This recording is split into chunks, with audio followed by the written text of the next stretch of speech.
کوئی شوگر کی پٹی بھی باندھ نہیں چاہتا. حضرت ایوب 18 سال بیمار رہے. زوجہ کہنے لگی دعا کر لو تو آپ فرمانے لگے بی بی سے کہ صحت کتنی دیر رہی؟ اس نے کہا 60 سال. تو آپ فرمانے لگے ذرا بیماری کو بھی 60 سال گزر لینے دو پھر دعا بھی کر لیں. یہ دعا کی اللہ، یہ لفظ کہے اللہ نے صحت دے دی، تندرستی آ گئی. ایک دن گھر میں بیٹھے بیٹھے زوجہ کہنے لگی کہ ایوب یہ بتاؤ دکھ اچھے کہ سکھ؟ آپ فرمانے لگے سارے دن ہی اللہ کے ہیں پر دکھ بڑے اچھے تھے. مجھ سے پوچھو تو دکھ بڑے اچھے تھے. کہا کس طرح؟ تو حضرت ایوب فرمانے لگے جب میں بیمار تھا تو 24 گھنٹے میں ایک دفعہ میرا رب میرا حال پوچھا کرتا تھا.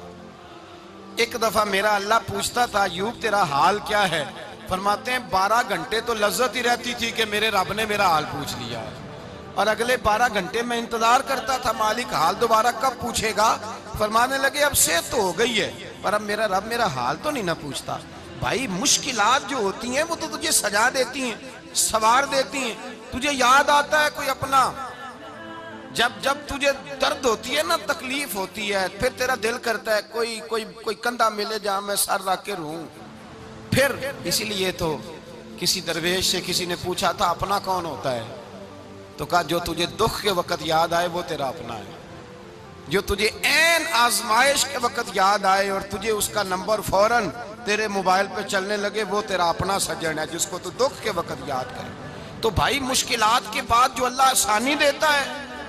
حضرت ابراہیم کو آگ میں بھی پھینکا گیا، حضرت ابراہیم علیہ السلام کو ستایا بھی گیا، نکالا بھی گیا، لیکن جب ان مشکلات سے گزرے تو میرا رب فرماتا ہے وَإِذِ ابْتَلَىٰ إِبْرَاهِيمَ رَبُّهُ بِكَلِمَاتٍ فَأَتَمَّهُنَّ قَالَ إِنِّي جَاعِلُكَ لِلنَّاسِ إِمَامًا.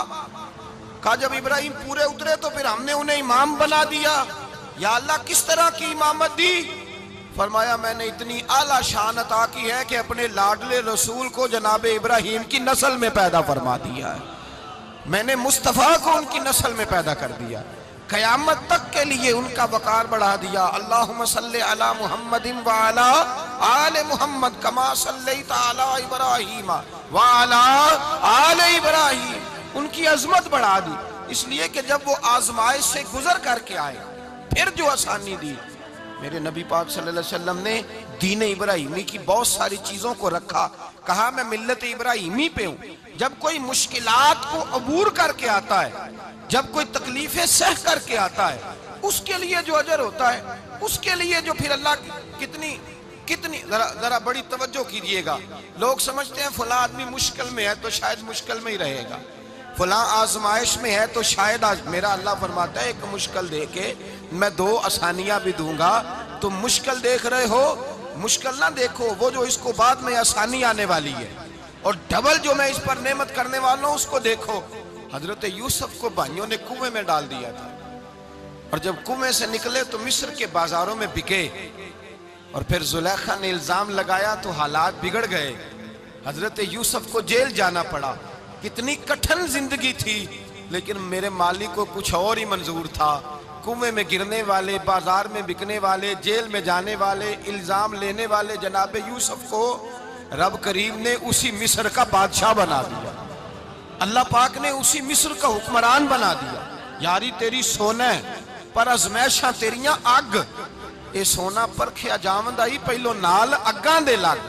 اس کے لیے تھوڑا سا جتن کرنا پڑتا، تھوڑے کٹھن حالات سے گزرنا پڑتا، تھوڑی آزمائشوں کا روپ دیکھنا پڑتا. ہم چاہتے ہیں کہ ہمیں چھیڑے کوئی نہ کوئی تکلیف نہ آئے، کوئی آزمائش. یہ ہو نہیں سکتا میرے بھائی. نامی کوئی بغیر مشقت نہیں ہوا. 100 بار جب عقیق کٹا تب جا کر نگی ہوا. ہم چاہتے ہیں کہ ہمیں کچھ بھی دقت نہ آئے، مشکلات نہ آئے. اور مشکلات تو انسان کو سنوارتی ہیں بھائی، وہ تو نکھارتی ہیں.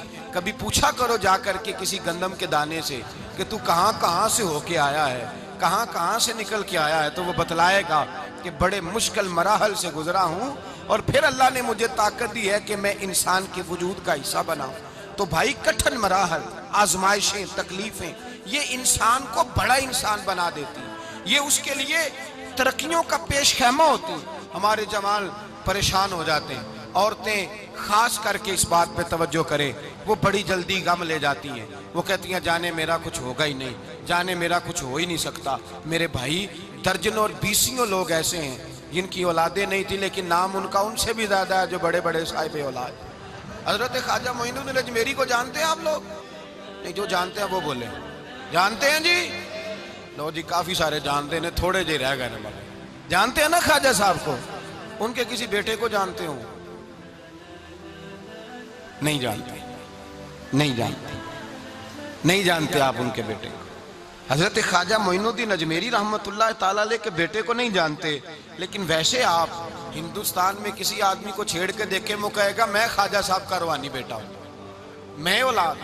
حضرت غوث اعظم رضی اللہ تعالیٰ عنہ کی اولاد کو کم لوگ جانتے ہیں، لیکن آپ ویسے کسی کو پوچھ کے دیکھیں 11ویں والا پیر کون ہوتا ہے، ہر آدمی ہاتھ اٹھا کے بتائے گا خدا کے فضل سے ہم پر ہے سایہ غوث اعظم کا، ہمیں دونوں جہاں میں ہے سہارا غوث اعظم۔ لوگ جھوم کے بتلائیں میرے بھائی، یہاں لوگ پریشان ہو جاتے ہیں کہ اولاد ہوگی تو یہ ہوگا، فلاں ہوگا تو یہ ہوگا۔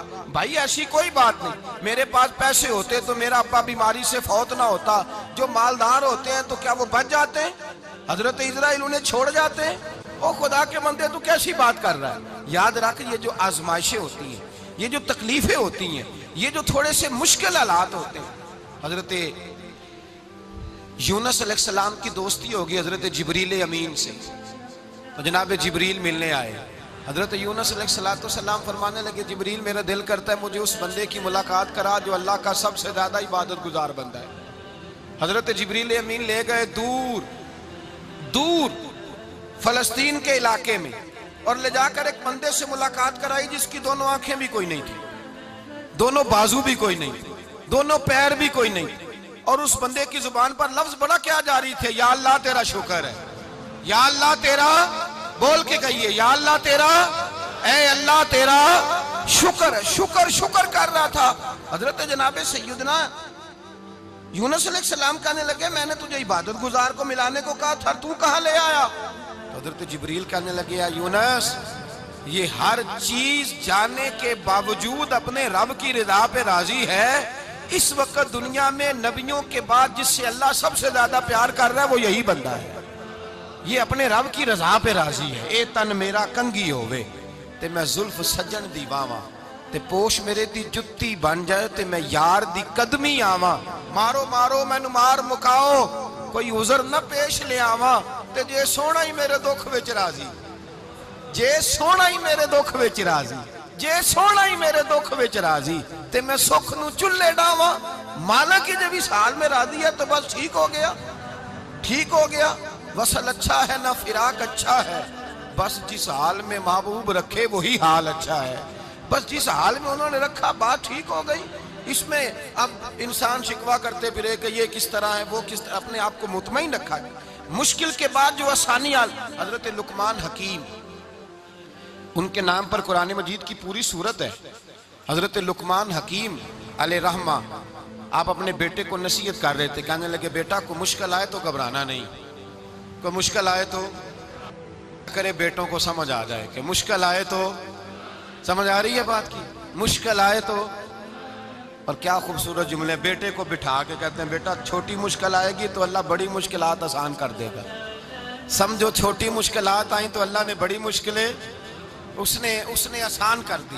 اور آپ کو بتاؤں اصل انسان ہوتا ہی وہ ہے جو مشکلوں میں جینے کا ڈھب سیکھ جاتا ہے، وہ بن جاتا ہے جو کرب کے حالات میں جینے کا سلیقہ سیکھ جائے۔ اپنے بچوں کو یہ سمجھانا، حضرت لقمان بیٹے مشکل آئے تو گھبرانا نہیں، بڑی کو ٹال دیتی ہے، وہ نیکی کا اور آسانی کا پیش خیمہ ہوتی ہے، اللہ اس کے بعد آسانی سمجھا رہے ہیں۔ کچھ دنوں کے بعد کہنے لگے آؤ فلاں اللہ کے نبی کی ملاقات کو چلیں، فلاں نبی علیہ السلام سے ملنے چلتے ہیں۔ اس زمانے میں جو نبی تھے ان سے ملنے چلے گئے، بیٹے کو بات یاد تھی، گھوڑے پہ بیٹھے، امام ابن جوزی نے اس کو لکھا ہے، گھوڑے پہ بیٹھے تھے دونوں کے پاس گھوڑے تھے۔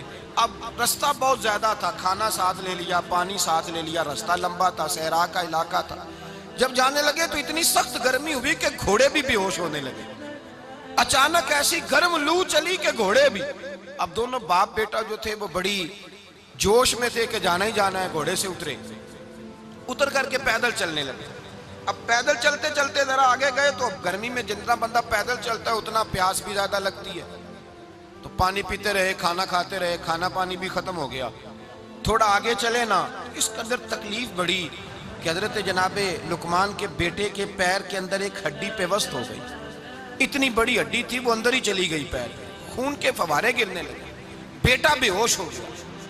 حضرت لقمان اس کے سرانے بیٹھے تو بیٹا تھا نا، آنکھوں میں آنسو آ گئے۔ بیٹے نے آنکھ کھولی تو کہنے لگا ابا جی آپ تو صبر کرنے والے ہیں، آپ رو رہے ہیں۔ فرمایا بیٹے میں کیا کروں، میرے سینے میں جو دل ہے وہ ایک باپ کا دل ہے، تو باپ جو ہوا تیرا، تیری دکھ پر رونا آیا۔ بڑی مشکل سے دانت کے ساتھ ہڈی نکالی، ہڈی نکلی تو خون بھی چلا۔ صاحب زیادہ کہنے لگا حضور آپ نے تو کہا تھا ہر مشکل کے بعد آسانی ہوتی ہے، اور چھوٹی مشکل دے کے اللہ بڑی سے بچا لیتا ہے، تو ہم تو اچھے کام چلے تھے، مشکل پہ مشکل، مشکل پہ مشکل، یہ کیا ہے؟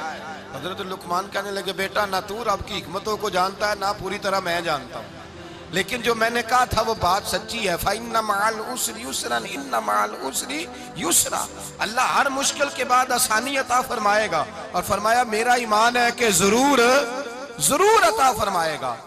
یہ بات کہہ رہے تھے کہ سامنے سے دھواں اٹھا، اتنا سخت دھواں اٹھا کہ آپ نے سوچا شاید وہاں آبادی ہے، وہاں جاتے ہیں۔ وہاں چلنے لگے تو پیچھے سے کسی نے آواز دی ٹھہر جاؤ، رکو، وہیں رک گئے۔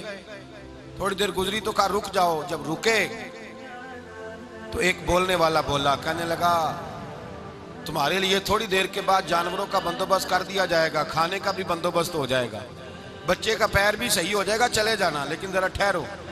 حضرت لقمان کہنے لگے بولنے والے تو کون ہے؟ تو کہنے لگے میں اللہ کا فرشتہ ہوں، میں اللہ کا فرشتہ ہوں۔ کہا اللہ کے فرشتے اور یہ سارا کچھ کیا ہے؟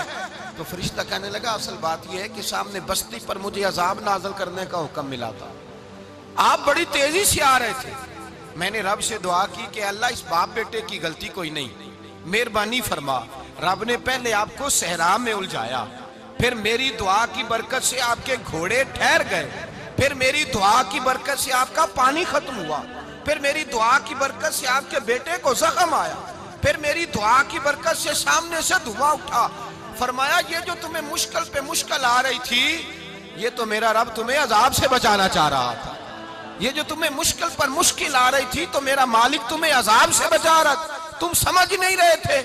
حضرت لقمان نے بیٹے کی طرف دیکھا تو بیٹے کہنے لگے ابا جی بات بالکل سچی ہے، افضل الذکر لا الہ الا لا الہ الا، اور پھر پڑھنے لگے حسبنا اللہ و نعم الوکیل نعم المولا و نعم النصیر، یہ ورد ہونے لگے۔ بھائی جب تجھے مشکل آتی ہے، آزمائش آتی ہے، تو اس وقت سمجھتا ہے پتہ نہیں میرے ساتھ کیا بننے لگا ہے۔ اللہ تبارک و تعالیٰ چھوٹی مشکل دے کے تجھے بڑی سے محفوظ رکھتا ہے، چھوٹی بیماری دے کے تجھے بڑی سے محفوظ رکھتا ہے۔ بلکہ میں ایک دفعہ ایک تکلیف میں، ایک آزمائش میں مبتلا ہو گیا، تو میں نے اپنے حضرت سے کہا کہ حضور سارے دکھ کٹھے ہی آ گئے، کیا کیا جائے؟ تو آپ فرمانے لگے بڑے خوش نصیب ہو، جوانی میں اللہ نے دکھ دے دیے، بڑھاپے میں آئے تو برداشت نہیں ہوتے، یہ تو بڑے وقت پہ آ گئے، شکر ادا کرنا چاہیے، اس زمانے میں برداشت نہیں ہوتے، اب آسانی ہے، ان کو برداشت کرو، ہمت کرو۔ میرے بھائی یاد رکھیں آزمائشیں، تکلیفیں آپ کو بڑا کرنے کے لیے آتی ہیں۔ ہم آزمائش کو برا جانتے ہیں، دکھ کو برا جانتے ہیں، دکھ تو بڑے پیارے ہوتے ہیں، یہ رونے کا سلیقہ سکھاتے ہیں، یہ اللہ کو منانے کا طریقہ سکھاتے ہیں، یہ مسجد میں جانے کا۔ وہ جو سکھی بندہ ہے نا، سکھی، مجھے ایک صاحب کہنے لگے دو قسم کے لوگ مدینے سے آتے ہیں، مدینہ شریف پوچھنے لگے، کہنے لگے حضرت جی دو قسم کے بندے ہیں، کچھ واپس جاتے ہوئے تڑپ رہے ہیں، کچھ تصویریں کھینچ رہے ہیں رخصتی کے وقت، فرق کیا ہے؟ تو میں نے کہا وہ جو تصویریں کھینچ رہا ہے وہ امیر آدمی ہے، اسے پتہ ہے کہ میں پھر ٹکٹ لے لوں گا، مہینے کے بعد پھر آ جاؤں گا، اور یہ مدینہ چھوڑتے ہوئے تڑپ رہا ہے، یہ کوئی غریب ہے، یہ کہہ رہا ہے پتہ نہیں دوبارہ موقع ملے کہ نہ ملے، یہ دکھی ہے، یہ آزمائش میں دکھی۔ سکھی بندہ تو مکے جا کے نہیں روتا، وہاں بھی کھڑا ہے، ڈٹ کے کھڑا، دکھی کوئی نہیں تو روئے کیسے؟ روئے کیسے؟ دکھیے دی گل دکھی آئی جانے، دکھیے دی گل، کیا خوبصورت لفظ ہے میاں صاحب کی، اور لفظوں میں حسن دیکھے، کہنے لگے دکھیے دی گل اے دکھی آئی جانے، تے سکھیے نو کی خبراں، تے یار جنہاں دے موت نے مارے روندے نہیں تک تک قبراں۔ یہ مشکل مرحلہ ہوتا ہے، جب انسان تکلیف میں ہوتا ہے پھر اسے احساس ہوتا ہے، اور تکلیف والے کو ہی تکلیف والے کی تکلیف کا احساس ہوتا ہے۔ جب آپ کو اللہ مشکل دیتا ہے تو سمجھ لیں رب آسانی دینا چاہ رہا ہے، جب تیز دھوپ آتی ہے تو سمجھ لیں اللہ گرم ہوا گزار کے ٹھنڈی بارش برسانا چاہ رہا ہے، اور جب چاروں طرف سے گھٹن ہو، پنجابی میں کہتے ہیں گمہ لگ جائے، تو پھر سارے بول کے کہتے ہیں اب جو طوفان آئے گا وہ سخت ہی آئے گا، اس لیے کہ گھٹن جتنی زیادہ ہوتی ہے پھر فضل بھی اتنا۔ جن لوگوں نے تکلیفیں زیادہ سہی تھی رب نے عزتیں بھی زیادہ ہی عطا فرمائی، جن لوگوں نے تکلیفیں زیادہ سہی نا انہیں اللہ نے درجہ بھی۔ حضرت بلال حبشی نے بڑی تکلیف سہی، مارا کرتا تھا امیہ، بڑا مارتے تھے، اتنا مارتے تھے کہ موٹے، آپ نے کبھی دیکھے ہیں دیہاتوں میں موٹے موٹے پائے ہوتے تھے چار پائیوں کے، موٹے موٹے پان کی چار پائیاں اور بڑی چار پائیاں کافر بچھا کے بیٹھ جاتے اور حضرت بلال حبشی کے پیر ان کے نیچے رکھ دیتے، ہاتھ ان کے نیچے رکھ دیتے، آگ لوہا گرم کر کے اس کے اوپر ننگے بدن لٹا دیتے۔ مکے نے بڑی آزمائشیں دیکھی، پھر اسی مکے نے مدینے نے عجیب رنگ دیکھا کہ میرے نبی معراج سے واپس آئے اور حضور نے عظمت دی، فرمایا بلال یار تیرا بڑا مقام ہے، تو مدینے میں چل رہا تھا اور میں جنت میں تیرے قدموں کی آواز سن رہا تھا، کتنا تیرا مقام ہے، کتنا تیرا درجہ ہے، میں وہاں تیرے چلنے کی آواز سن رہا تھا۔ حضرت ابو بکر صدیق رضی اللہ تعالیٰ عنہ نے اس زمانے میں حضور کی نوکری کی جب دوسرا جانثار کوئی نہیں تھا، سارے لوگ تانے دیتے، کہتے ابو بکر تو اکیلا ہی سیاںا ہے، سارا مکہ مخالفت کرتا ہے، تو جان ہی نہیں چھوڑتا، سارا زمانہ مخالفت کرتا۔ ابو بکر صدیق نے مال بھی دیا، جان بھی دی، شہزادی حضرت عائشہ بھی دی حضور کی خدمت میں، ہر چیز لٹا دی۔ دنیا کو پتا اس دن چلا جس دن میرے رسول پاک صلی اللہ علیہ وسلم مسجد نبی میں بیٹھے تھے، درجنوں صحابہ تھے، حضور نے فرمایا ابو دردہ کو تو بلاؤ۔ جناب ابو دردہ حاضر ہوئے تو کہتے ہیں حضور کا چہرہ دیکھا تو ناراضگی ہے چہرے پہ، میں نے دیکھتے ہی کہا حضور آپ مجھ سے ناراض ہیں؟ حضور نے فرمایا ہاں میں ناراض ہوں۔ جب یہ لفظ کہے تو میں کانپنے لگا، حضور ناراض ہو گئے؟ میں نے کہا یا رسول اللہ میری غلطی۔ تو نبی پاک نے فرمایا تو میرے ابو بکر کی عظمت نہیں جانتا؟ حضور جانتا ہوں۔ حضور کیا ہوا؟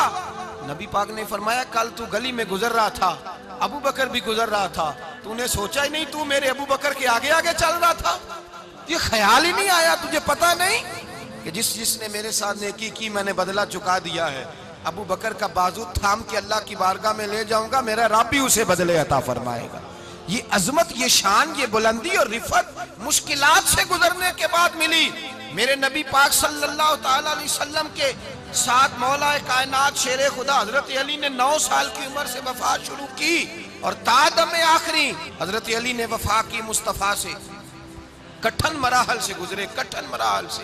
حضرت علی کہتے ہیں میں ہر جنگ میں ہر جہاد میں ساتھ تھا، پر جس دن مکے اور مدینے سے آنے والوں کو حضور بھائی بھائی بنا رہے تھے، مہاجر اور انصار کو بھائی بھائی بنا رہے تھے، فرماتے ہیں میں تنہا کھڑا تھا، کوئی کسی کا بھائی بن گیا، کوئی کسی کا بھائی بن گیا، میں اکیلا کھڑا تھا اور میں سوچ رہا تھا کہ یار میں کدھر جاؤں۔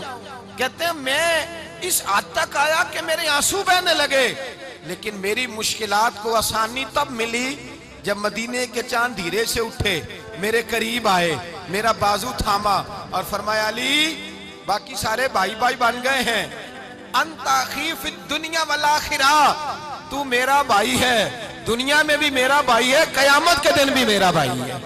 حضور نے اعزاز دیا اور غدیر خم کے موقع پر حضرت علی کا بازو تھام کے کھڑا کر کے حضور نے فرمایا من کنت مولا ہوں فہذا علی مولا، فرمایا جس کا میں مولا ہوں اس کے علی بھی مولا ہے۔ محبوب پاک سید عالم صلی اللہ علیہ وسلم نے جن لوگوں نے مشکلات برداشت کی پھر ان کو اعزاز ملا، ان کو درجے ملے، ان کے لیے جو آسانی۔ حضرت عثمان غنی نے صحابہ میں سب سے زیادہ مظلومیت کاٹی، سب سے زیادہ مظلومیت، 40 دن پانی بند رہا، کھانا بند رہا، تکلیف اور آزمائش کا وقت ہوا۔ امام جلال الدین سیوطی رحمت اللہ تعالیٰ علیہ الحاوی للفتاوی میں لکھتے ہیں، کہتے ہیں جب حضرت عثمان غنی پر کھانا اور پانی بند تھا، ایک شام حضرت عبداللہ بن سلام ملنے گئے، اس شام، اس صبح جس شام حضرت سیدنا عثمان غنی شہید ہوئے، جناب عبداللہ ابن سلام کہنے لگے عثمان تیرا کیا حال ہے، کس پوزیشن میں ہے؟ تو کہتے ہیں جناب عثمان غنی کہنے لگے عبداللہ آج میں بڑا سکھ میں ہوں۔ کہا 40 دن بیت گئے، کھانا نہیں آیا، پانی نہیں آیا، تو آج کیوں سکھی ہو؟ فرمانے لگے آج مدینے کی سامنے والی گلی میں نے مصطفیٰ کا دیدار کیا ہے، اور نبی پاک صلی اللہ علیہ وسلم نے فرمایا عثمان اگر تو کہے تو تیرے لیے پانی کا بندوبست کر دیا جائے، تیری مشکل آسان ہو جائے، اور اگر تو کہے تو تیرے لیے وہ آسانی کی جائے کہ آج تو میرے پاس آ کے روزہ افطار کر لے۔ تو حضرت عثمان غنی کہنے لگے میں نے مصطفیٰ سے عرض کیا حضور مجھے یہاں کا سوق نہیں چاہیے، مجھے وہ آسانی چاہیے جو آپ کے پاس افطار سے ملے گی۔ فرمانے لگے آج میں رخصت ہو جاؤں گا، افطار رسول اللہ کے پاس کروں گا۔ حضرت عبداللہ ابن سلام فرماتے ہیں پھر اس شام حضرت عثمان شہید ہو گئے۔ لوگ کہنے لگے عثمان شہید ہو گئے، اور میں کہنے لگا نہیں، انہوں نے جا کے نبی پاک کے دسترخوان پہ روزہ افطار کر لیا ہے۔ روزہ افطار بھائی، پھر بعد میں جو آسانی ملی ان لوگوں، جو ان لوگوں کو درجات نصیب ہوئی، کٹھن۔ حضرت عبداللہ مزنی حضور کے غلام تھے، قبیلہ مزن کے رہنے والے، والد فوت ہو گئے، چچا نے پالا تھا، اسلام قبول کر لیا، چچا اسلام کا